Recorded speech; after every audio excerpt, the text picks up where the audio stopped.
Hello students, welcome back your YouTube channel. I hope आप सभी अच्छे होंगे और आपकी तैयारी अच्छी तरीके से चल रही होगी। जैसा कि आपने थंबनेल में देख ही लिया है, आज हम बात करने वाले हैं जो हमारा बीएससी फिफ्थ सेमेस्टर है। बीएससी फिफ्थ सेमेस्टर का जो जूलॉजी का क्वेश्चन पेपर है उसकी हम बात करने वाले हैं इस वीडियो में। उस क्वेश्चन पेपर का एनालाइज करेंगे। 2024 का एक यूनिवर्सिटी का क्वेश्चन पेपर है। यदि आप भी बॉटनी मतलब फिफ्थ सेमेस्टर में हो और जूलॉजी के क्वेश्चन पेपर आप देखना चाहते हैं तो वीडियो आपके लिए बेनिफिशियल है। और ये जो एक यूनिवर्सिटी का क्वेश्चन पेपर है 2024 का है, तो आप जिस भी यूनिवर्सिटी से बिलोंग करते हैं आप देख सकते हैं ये क्वेश्चन पेपर एनईपी के अकॉर्डिंग बनाया गया है। एनईपी मतलब नेशनल एजुकेशन पॉलिसी। और इस ये देख सकते हैं आप BSc fifth semester degree examination April May, और ये 2024 जूलॉजी इसका सब्जेक्ट है। और पेपर का नाम है, क्वेश्चन पेपर का नाम है, पेपर का नाम दे रखा है non coordinates and economic zoology. Economic zoology और नॉन कोऑर्डिनेट्स ये आपके पेपर का नाम है। आप देखते हैं इसमें बाकी टाइमिंग और ये क्वेश्चन नंबर ये सब सेम है, वही है। ऑल क्वेश्चंस का आपको आंसर करना है और जहां आवश्यकता है वहां पे आपको डायग्राम बनाना है। अच्छा, देखते हैं सेक्शन ए की बात कर लेते हैं। Answer the following question, one word और वन सेंटेंस। एक वाक्य और एक सेंटेंस में मतलब एक वाक्य और एक शब्द में आपको इसका आंसर करना है। Define saprozoic nutrition. Saprozoic nutrition के बारे में आपको बताना है। What is एंसेस्टेशन। एंसेस्टेशन के बारे में बताना है क्या है। उसके बाद है in which phylum do you find mesenchyme. कौन से फाइलम में मीसेन कायमा पाया जाता है या फिर होता है। अगला देखते हैं, अगला क्वेश्चन हमारा what do you mean by pseudocoelom. Pseudocoelom से आपका क्या मतलब है, क्या अर्थ है। What are the locomotory organ in phylum Annelida.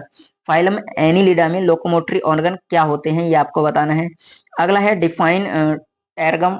टेरगम के बारे में बताना है। What is the function of mental. Mental का फंक्शन बताना है। फिर है बताना है what is the scientific name of sugar cane leaf hopper. Sugar cane leaf hopper का साइंटिफिक नेम बताना है। उसके बाद अगला है define vermi culture. Vermi culture culture की परिभाषा आपको लिखनी है इसमें। फिर है सेक्शन बी है। सेक्शन बी में वही चार क्वेश्चन 5 मार्क्स के हैं, 4 क्वेश्चन। इस प्रकार से 20 मार्क्स हो जाते हैं। कोई से 4 क्वेश्चन आपको इसमें करने हैं, 4 क्वेश्चन। क्वेश्चन है brief explanation the morphology of paramecium with a neat labelled diagram. Labelled diagram के साथ पैरामीशियम की मॉर्फोलॉजी बतानी है हमें। अगला है right the salient feature of Ctenophora. Ctenophora की विशेषताएं इसमें बतानी है।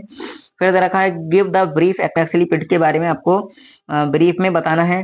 उसके बाद आगे देखते हैं क्वेश्चन नंबर 5 है। क्वेश्चन नंबर 5 देखते हैं explain the unique characteristics of phylum arthropoda. Phylum arthropoda की यूनिक कैरेक्टरिस्टिक्स लिखनी है, यानी कि यूनिक जो कैरेक्टर्स हैं वो लिखने हैं आपको। अगला है क्वेश्चन नंबर 6 है right a short notes on water vascular system. Water vascular system पर आपको जल संवहनी तंत्र पर शॉर्ट नोट लिखना है। और ये जल संवहनी तंत्र फाइलम इकाइनोडर्मेटा की मुख्य विशेषता है। आगे देखते हैं give an account of rodents as pest and its control measure. यानी हमें क्या करना है, जो रोडेंट्स हैं उनका उनके बारे में बताना है। ऐसे पेस्ट मतलब हम कह सकते हैं कि जो नुकसान पहुंचाते हैं, और कंट्रोल के रूप में कंट्रोल उनको कैसे कंट्रोल करें। आगे देखते हैं पीडक के रूप में हमें बताना है रोडेंट्स को और उनका कंट्रोल बताना है। फिर कोई से 3 क्वेश्चन आपको करने हैं वही। आगे देखते हैं what write the general characteristics and classification of the phylum porifera with example. Example के साथ हमें क्या करना है, फाइलम पोरिफेरा के करेक्टर और क्लासिफिकेशन बताना है। Explain the reproductive system of hirudinaria with a neat labelled diagram. Labelled diagram के साथ हीरोडिनेरिया बोले तो जोंक का रिप्रोडक्टिव सिस्टम आपको बताना है। अगला है क्वेश्चन नंबर 10 है describe the nervous system of Pila. Pila का नर्वस सिस्टम बताना है। Globosa with Pila globosa with labelled diagram, labelled diagram के साथ। क्वेश्चन नंबर 11 है give the detailed account of life cycle of mosquito and add a notes its control measure. यानी कि हमें जो मॉस्किटो है उसकी लाइफ साइकिल के बारे में बताना है।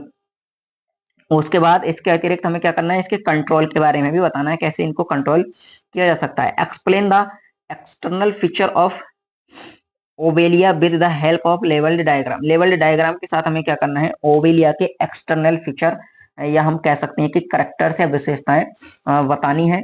तो आज की जो वीडियो थी, इस वीडियो में हमने बात करी थी बीएससी फिफ्थ सेमेस्टर जूलॉजी का जो क्वेश्चन पेपर है उसकी हमने बात करी थी।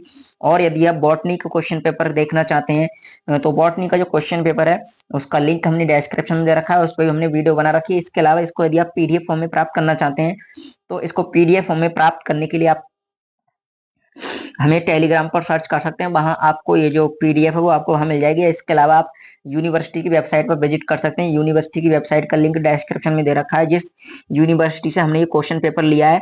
बट इसमें जो क्वेश्चन पेपर है वो एनईपी के अकॉर्डिंग बनाया गया है, तो मोस्टली हम कह सकते हैं जो एनईपी मतलब खासकर यूपी की बात करें तो यूपी में मोस्टली जितनी भी यूनिवर्सिटी है सबके क्वेश्चन पेपर पैटर्न है वो सब एनईपी के अकॉर्डिंग है। तो आज की वीडियो में इतना ही, मिलते हैं अगली वीडियो में, तब तक के लिए धन्यवाद। जय हिंद।